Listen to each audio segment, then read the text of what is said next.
Well, hello my friends, how's it going? Here we are yet again driving an Icon BR after assembly. We have 253 miles on it, so good enough time to shoot it.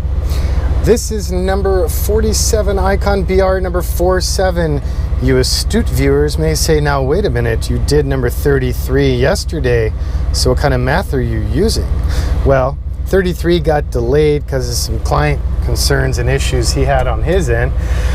So we kind of chipmunked it away for a while. So 47 is an accurate number of where we are in current production. Theoretically, the next video will be 48. Pretty smart, ain't I?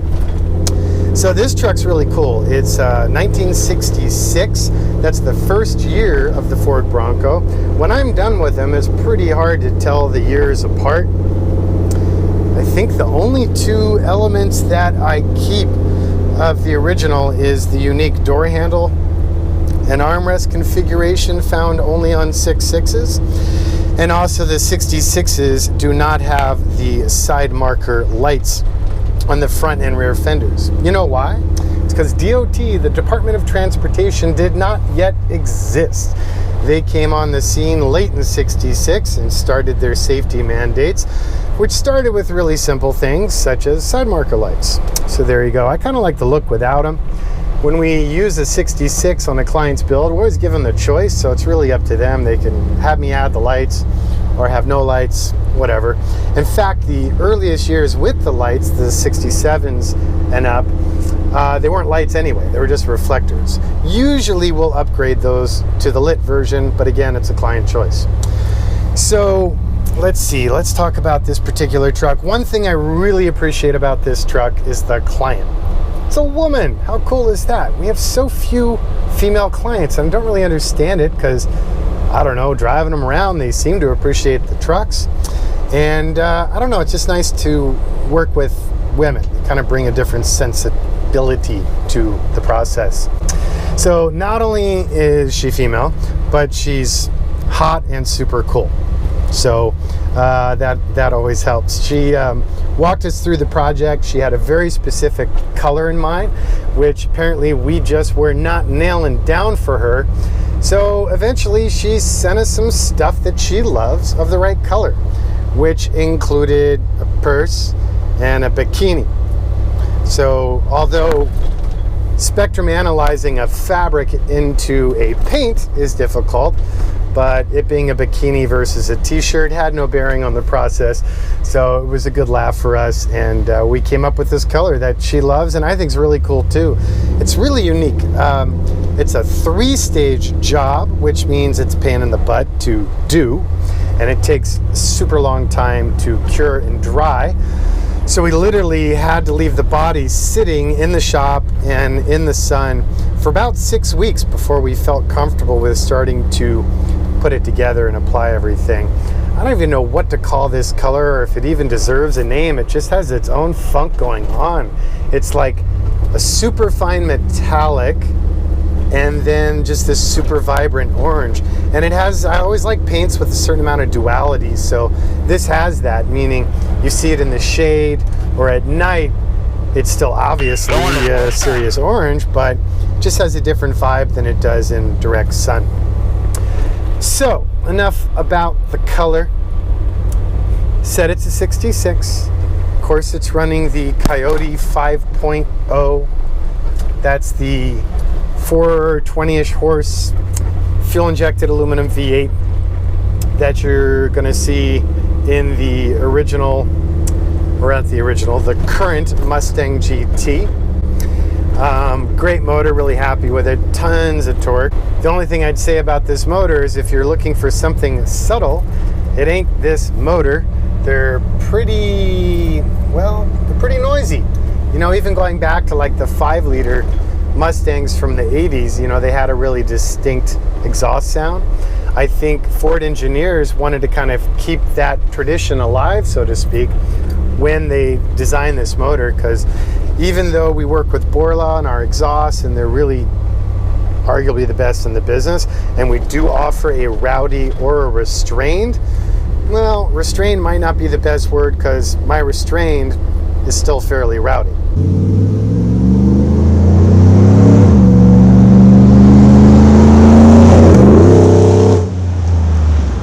So it's good fun though. We're running the AOD automatic with overdrive, which sends power through to the Atlas 2 twin stick part-time four-wheel drive shift on the fly situation.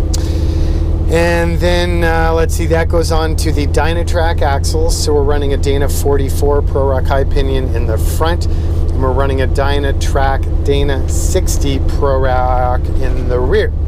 We're running the ARB locking differentials with the dedicated air compressor in the front and rear axles, and on the outer ends of those axles you will find the Rockstar Brembo Sport Brakes, 6-piston front, 4-piston rear, Hydro Boost powered, and they are really good brakes.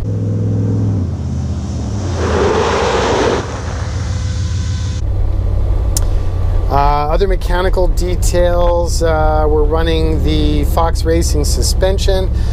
That is a radius arm front and a triangulated 4-link in the rear. All Johnny joints, only Heims for sway bar points. Sway bars are adjustable.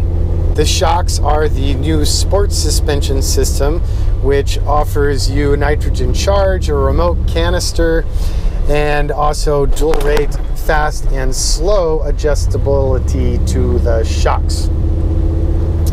We're running the Icon forged aluminum wheels made here in California.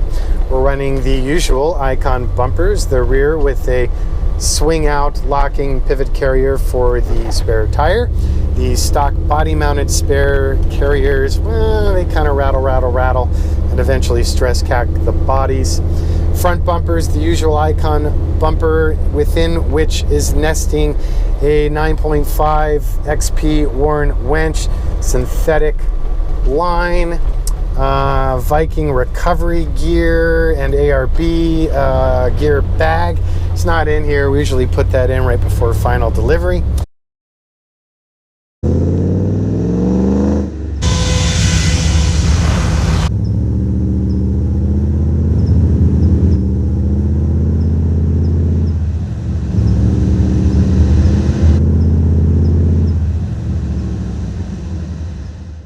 We're running the aux lights LED in the front bumper as well as the rear. Moving on to the inside, standard Icon dash configuration. Yeah, I've yet to change that F. I wonder how many of those I have left before I get to make that change. I'm not quite sure. Either way, you have lights, wipers, fan, vent, and temp. You have 4 in-dash AC vents that are extruded aluminum, double hard coat anodized. They are push-pull control to fine-tune where you do and do not want air. We run the Vintage Air Gen 5 HVAC unit, so that's integrated in the dash, and you have defrost, floor, and dash vent location. It's a really good defrost too. Other than that, on the dash you have the good old power port. You have the 140-degree LED helping light things up.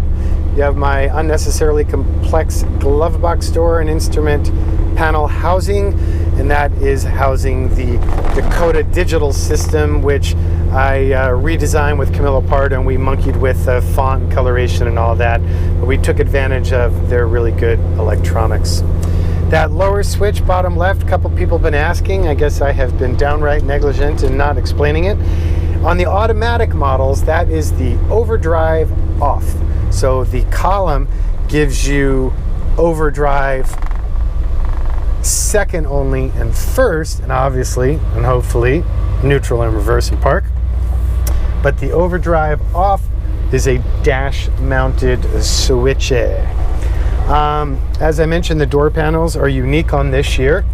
This truck we did with the optional power windows and also the power door locks. And hey, I don't know if you guys have been following me for a while. You know, I often complain about the cheesy looking remote for the power door locks. I found a better one. So it's nothing insane, but hey, it's actually metal and seems to be really nice quality. We're happy with it. Power window switches, client decided to do the modern illuminated switches, not the ones that I've been playing around with doing recently. Obviously the laser cut aluminum, laser cut stainless insert, Minitex black powder coated stock handle release, stock reproduction armrest, Chillowitch inserts, Chillowitch also on the seating.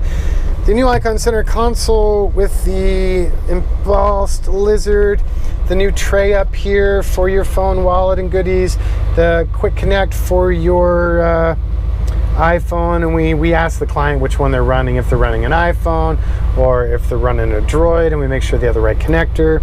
You have my cup holders front and rear, gas shocks, LED illumination on the inside, LED illumination on the rear, 2 USB ports and a SIGI port on the rear as well. I'm really happy with this console. Available now on the Icon website, just for the record. Rear seat is the tuck and tumble removable 2-passenger bench. We do 3-point belts for everybody by attaching those to the H-bar or roll cage. Black Alcantara headliner when the hardtop is on. So this is the second video in a row featuring a truck that was built with a hard and a soft top. Currently, we are in my insulated soft top. Really happy with these. By popular demand, we are starting to investigate the feasibility of making these in relative volume so that we can retail them. None of us should be holding our breath on that, by the way, because just the material cost alone is pretty far beyond what people consider tolerable in the general market. So today we have the soft top, and now here you see in the B-roll the hard top. I'm glad this client decided to do the hard top in the same color as the body. We played with a couple different ideas for the top, including a gloss black metallic, a matte black, a white pearl, a traditional white, and I don't know, none of them worked. So we all decided just to stick with the more monochromatic effect. And I think that worked out pretty damn nice. Other smaller peripheral options include the amp research power steps, which really aren't an option anymore. I mean, it's a box people click, but I can't imagine owning one without it. It makes the ingress and egress so much better. It's not even funny. We also have the sport pedals. We have the Icon fire extinguisher. We have the carbon fiber heat blankets in the front seats. And I think that's the whole story. So I will simply thank you yet again for your time. I appreciate you watching these videos. I'm feeling like I don't have to apologize for the crap quality as much as I used to. But you know why they are what they are? It's because I don't have a film crew. This is me. I do all the stills, I do all the videos, I crash the drones by myself, I run over the GoPros by myself, I do all the editing, everything, and post it. So I'm getting better, but trying to do all of those things at one time while trying to run a company is beginning to be a bit of a nutty task. So thanks for bearing with me, and I'm doing the damn best that I can. Any questions, you can reach out to us. You can call us old school, 818-280-3333. You can reach out to us via our website, icon4x4.com. Facebook is simply Jonathan Ward or icon4x4. Icon Design on Twitter, and my personal favorite, Instagram, icon4x4.